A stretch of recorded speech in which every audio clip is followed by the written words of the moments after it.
Okay, what's up? Welcome to my first video. This is going to be the first lesson of Unit 7. And the way this is going to work is I'm going to have you guys watch the video and complete the notes on your own.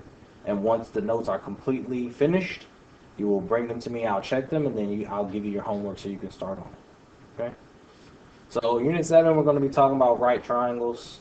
To start, we're going to just review simplifying radicals. So take a minute and do problems 1 through 4. Should be easy. I'm going to skip those. You guys do those on your own.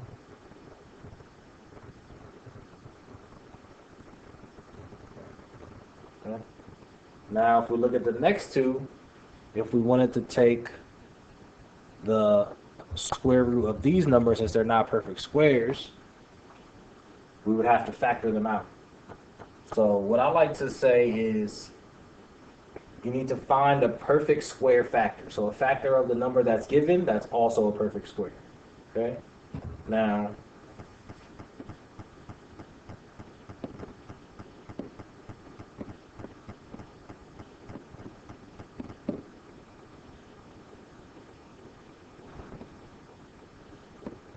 if we look at first one, we have 128.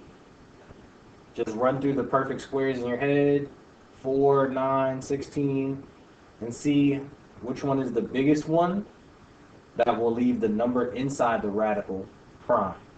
Now, when I say that, I mean the square root of 128. Let me think. So 128 is divisible by 16, which is a perfect square. Okay. But I wouldn't want to use this one because if I take the 16 out, 8 is not a prime number. So this one would not work.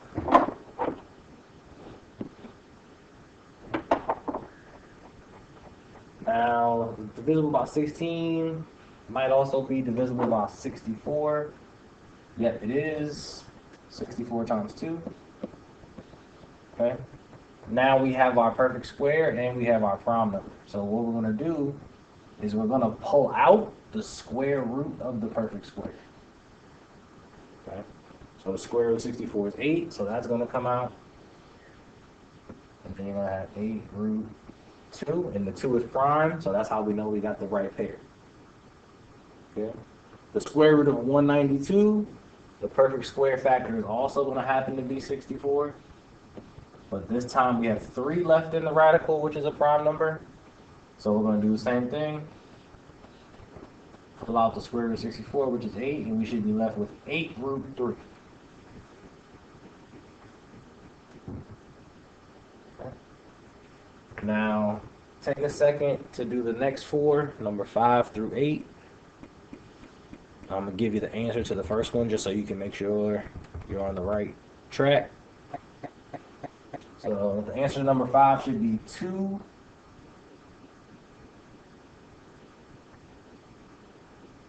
No, actually,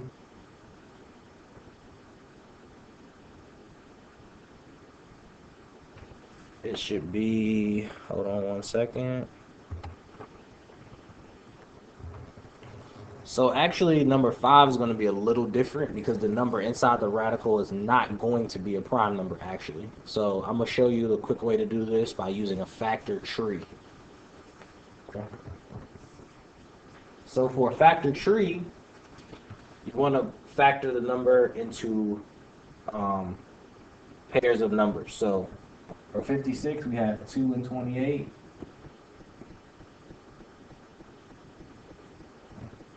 Then we have 2 and 14 for 28.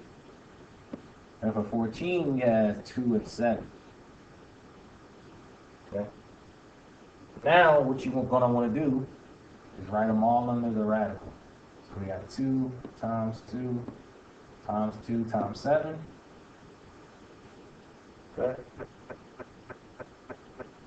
Now you have to circle pairs of prime numbers and pull one of them out. And one of them disappears. So in this case, we have one pair, the first 2 2s. Okay. One of them is going to disappear, and I'm going to pull one of them out. Okay. So since there's no other pair that is the same number, only the 2 comes out. And then what's left, we just leave inside the radical.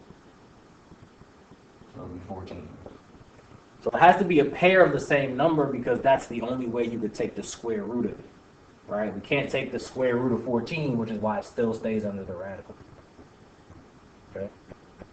So now do number 6, 7, and 8. And use either one of the methods. Now we were supposed to do a little investigative activity, but I'm going to skip that because I'm using the video. We weren't going to do it anyways, actually. Let me get rid of this email. Scroll down to the bottom. Okay. So if you followed these steps and actually did this, you would find out 2 things. Okay. So when you had your triangles and you compared them, you would find out that they all have the same angles. So the angles are congruent.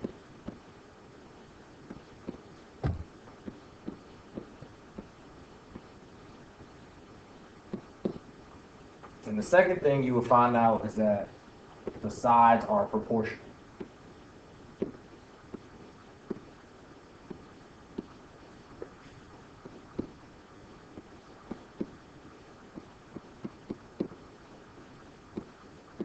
Okay. Now, if you remember, these are the 2 conditions of similar figures. And if you look up here, you can see that we're going to be talking about similar right triangles. So for similar right triangles, the same conditions apply. The angles are congruent and the sides are proportional. Okay. Move on to the next slide.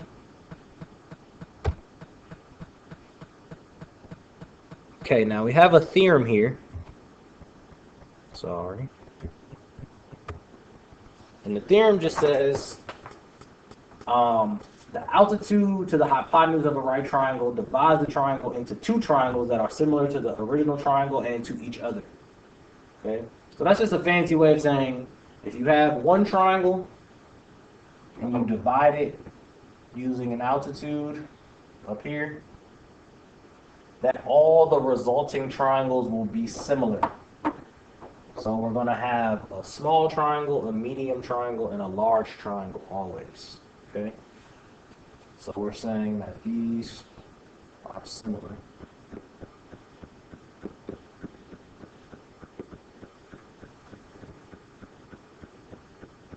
Okay. Now this is always going to be the case. So what I like to tell students to do is, because all 3 triangles are smushed together and it's kind of hard to see which sides correspond, I'll always redraw my triangles so that they have the same orientation. Now when I say that, I mean this. So first we're going to always redraw.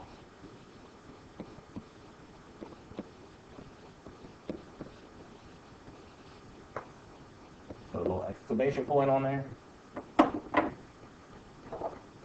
Okay.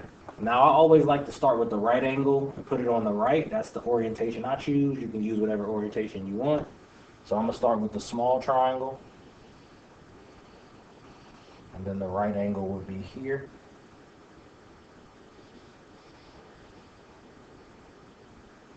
So we have, starts with D, A, C. So that's the small one. Now I'm going to give the medium triangle the same orientation.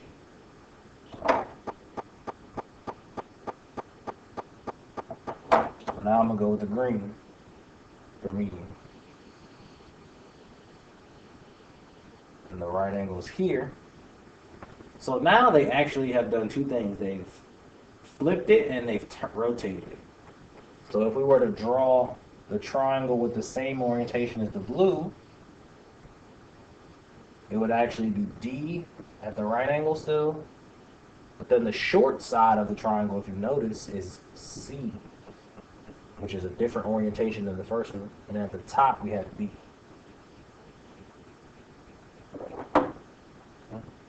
Now, last, the large triangle is the overall triangle. So we have this.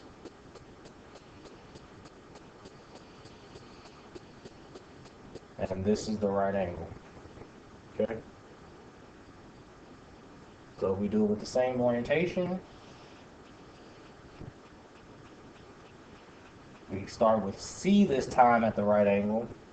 Then if you can see, the short side is CA. Okay? And then the long side is CB, so B goes at the top.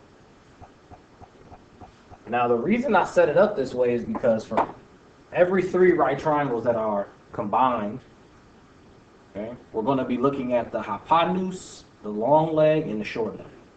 And once you redraw the triangles like this, it's very easy to see the ones that correspond. So for the blue triangle, the small leg, the short leg is AD at the bottom. Okay. The long leg is DC. Now don't get the long leg confused with the hypotenuse, which is the longest side. But now, as you can see, the hypotenuse is always across from the right angle. Okay? So the hypotenuse is actually going to be AC. And of course, you can switch these letters around. The order doesn't matter as long as you stay consistent. Now, if you were to go in reverse order for the medium triangle, to find the hypotenuse, we look across. So we have BC. And now the short leg and the long leg are going to be in the same places. So the short leg is going to be at the bottom again. So we got DC or CD for short. And for long leg, it's to the right. So we got DB. Okay. Same thing with the red one. A large triangle. We got hypotenuse is AB. Okay. Long leg is to the right, which is going to be BC. And then the short leg is at the bottom, which is going to be AC. So I'll always set it up this way so the sides are easy to see which ones are corresponding. You don't have to, but I would strongly recommend it, because this is a part that you can get tripped up on very easily. Now we're going to look at an example problem with some numbers. Let me minimize this. Scroll down.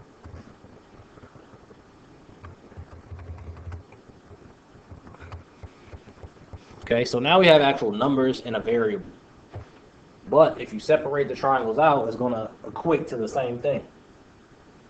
So we got a small triangle here.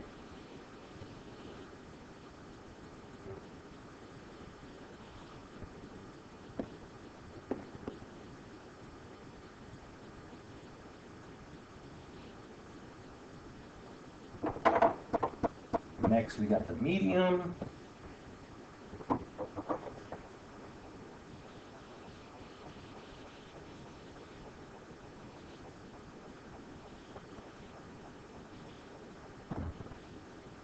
Now, if we know the whole thing is 4 at the bottom, and the small triangle, the short leg is 1, we know that this is going to be 3. Okay? But the orientation is different, so the 3 is actually going to be the long leg for the medium triangle, and we don't know the short leg, and we don't know the hypotenuse for the medium. Last, we have the large triangle.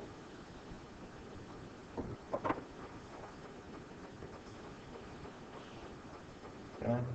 We know that the right angle is here at the top.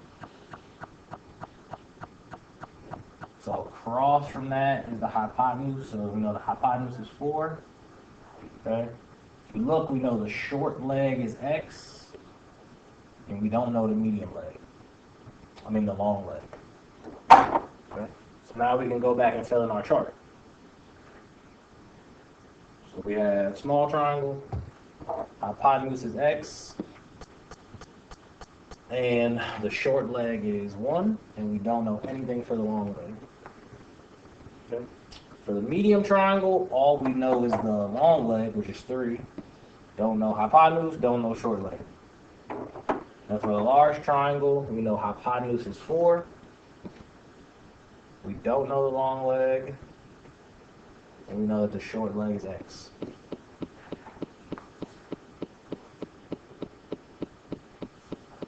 Now to solve for the variable, we're going to have to set up a ratio, and that's why this particular method is very effective, because it gives us our ratios, it gives us our fractions.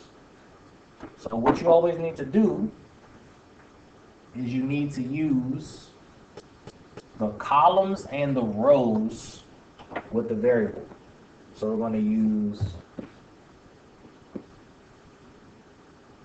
x and 4 and 1 and x, because that's the row. And then for the column, got this column and this column. Now this is actually the ratio we can set up. It gives us the ratio. So we got x over 4 is equal to 1 over x.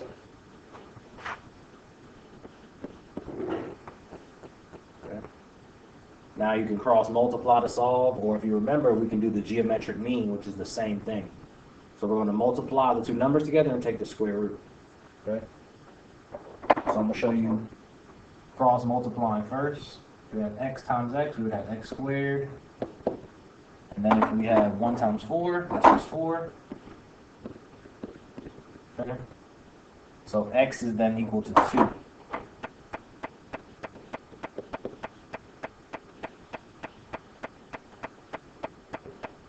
Now you can also use the geometric mean, which is pretty much the same thing. You just don't have to set up an equation. So it's just for geometric mean, geo mean. It's 2 steps. First, you multiply the numbers together, and then you take the square root.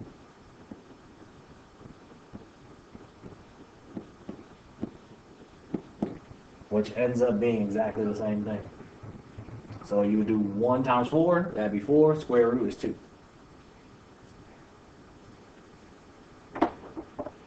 Alright.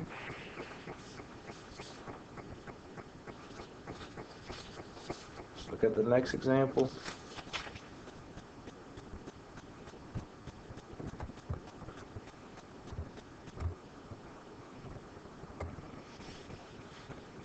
Okay, we have small triangle.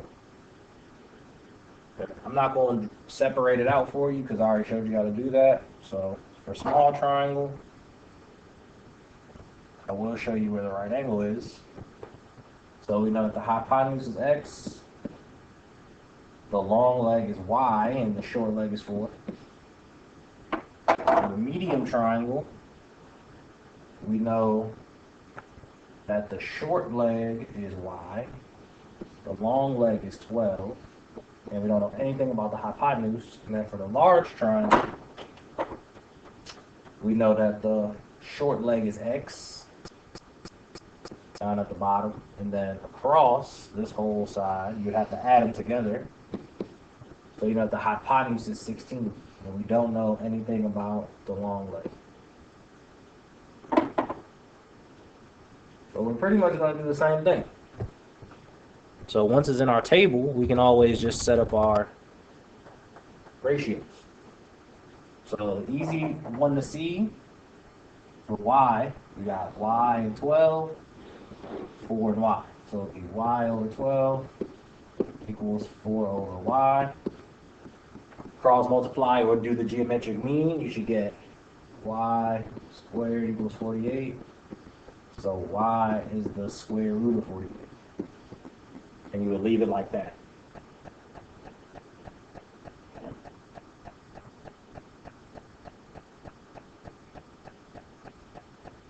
Now for x, you also have a ratio.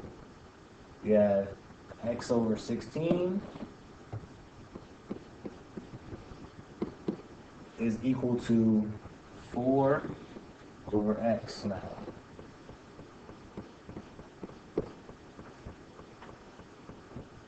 Same thing, cross multiply or take the geometric mean. 16 times 4, 64. So you would have x squared equals 64. So x is 8. And that's all to it.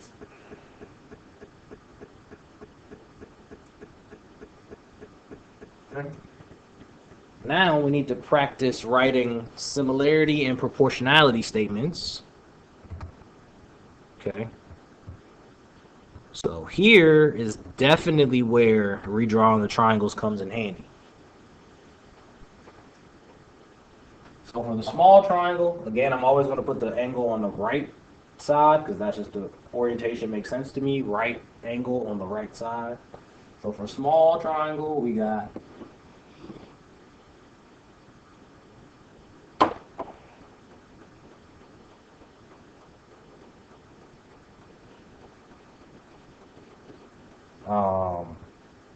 starts at H over here, and we got S and I for the medium triangle.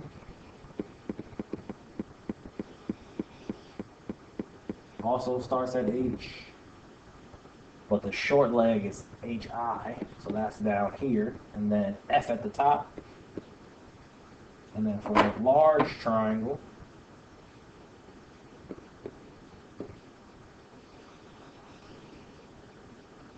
right angles at the top, so we're starting with I. The short leg is IS, and then F at the top. So now, it makes it super easy to write the statements.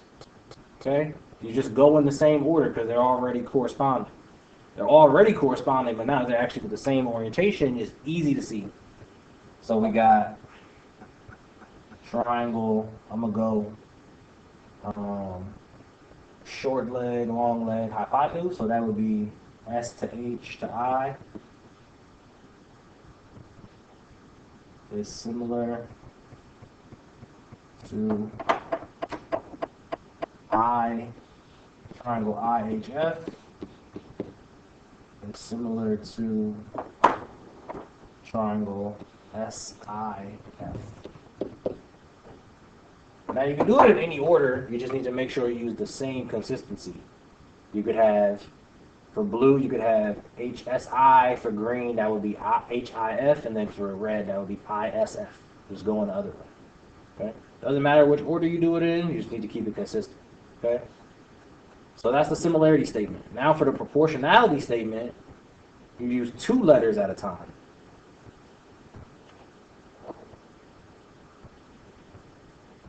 So we got, we picked 2 of the triangles, so we either have to do small, medium, medium and large, or small and large, any order, okay? So let's just say I did small and medium, blue and green, for instance.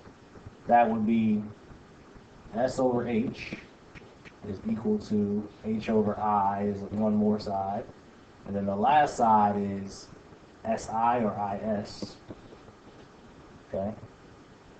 Now we need to match that up with the green side. So that's our smalls. Now we need to match that up with our mediums. Okay, so at the bottom, same order. So S and H were first, so we need I and H for the green. That's first and second. Then we need H and I, which was second and third, so we need H and F for the green.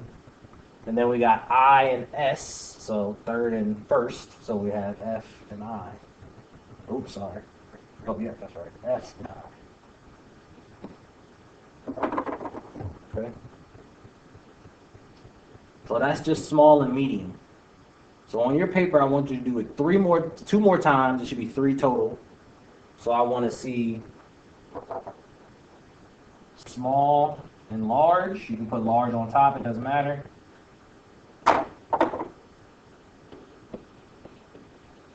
Okay. And I want to see large and medium together. Again, you can put either on top, doesn't matter.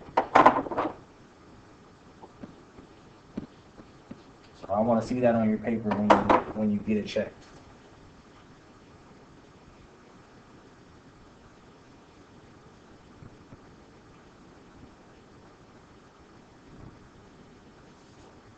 Okay. Now we have an example with actual numbers. So I'm going to do the same thing. Separate the triangles out.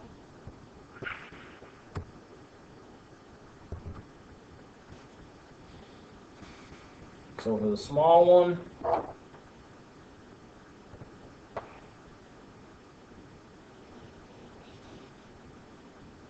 I got B, D, C.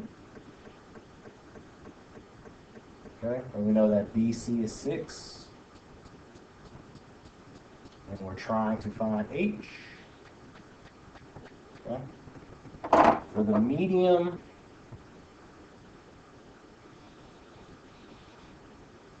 I have C, D, A.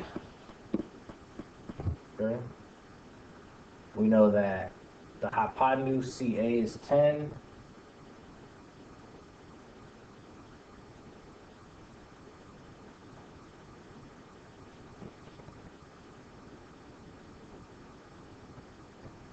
And we know that H is going to go down here now, actually.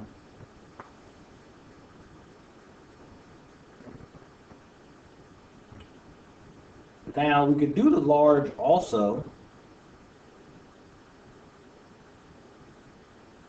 and use the large instead. But we don't really need to. Well, actually,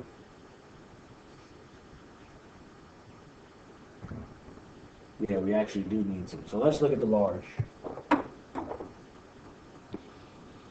Overall, we got right angle.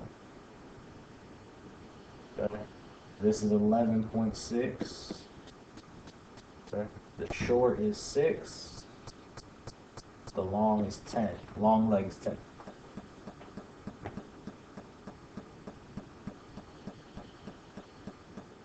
So now we can use this to find H. Since it's all in the same orientation, we know we got 11.6 over 6 is equal to 10 over H. So for this one, I put the hypotenuse at the top. And then I put the short leg at the bottom.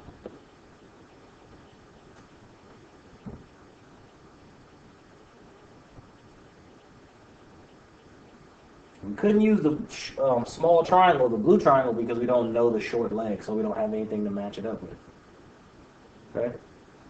Now we just need to cross multiply. And you should get H is equal. Let me do the calculation really quick.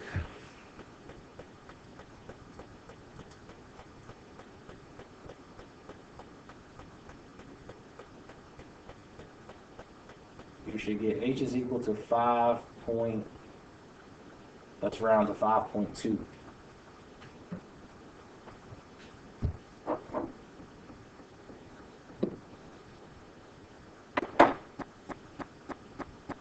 Okay. Now take a second, complete 3 exercises below, and I'll be right back. Okay, I'm going to show you one more example before I let you go to finish on your own.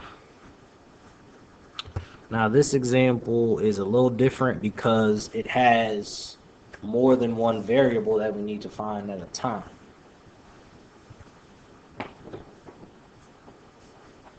So if we look at the small triangle to the right, we know that the hypotenuse is Z across from the right angle. The long leg is X and the short leg is 2. For the medium triangle, we know that the hypotenuse is 7 across from the right angle. Long leg 6, short leg X. And then for the large triangle, the hypotenuse, the right angle is up here. So the hypotenuse needs to be this whole side. Hypotenuse is 8. Long leg is 7. Short leg is Z.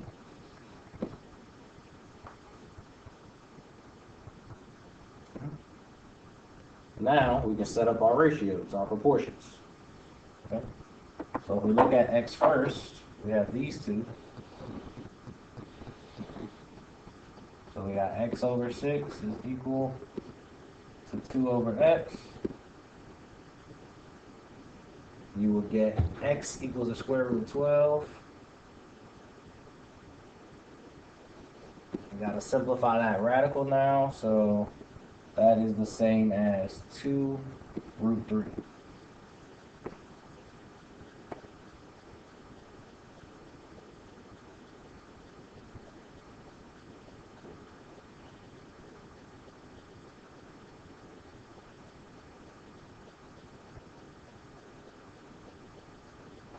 So now we need to find Z. So we have X. So everywhere we see an X, we can put 2 root 3. So this would be 2 root 3. And this would be 2 root 3. Oops.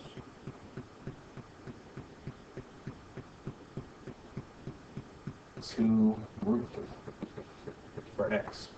Okay. So now if we look here, we have we can find our fractions for Z because we know 3 of them. So we know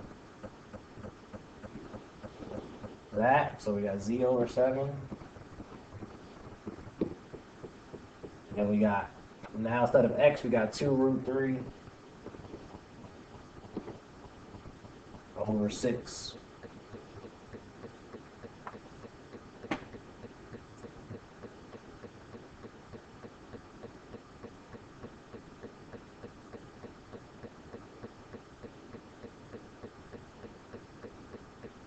Now, if you multiply this all out, you get 6Z equals 14 root 3.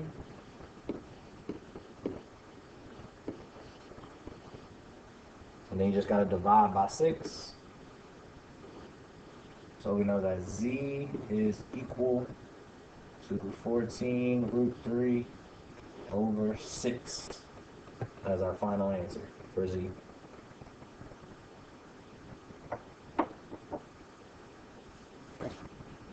Now on your own, I want you to finish the rest of the problems and then go back and do all the other ones that you haven't done already. And then turn it into me or show me when you're done so I can check it and then I can give you your homework and you can start on your homework.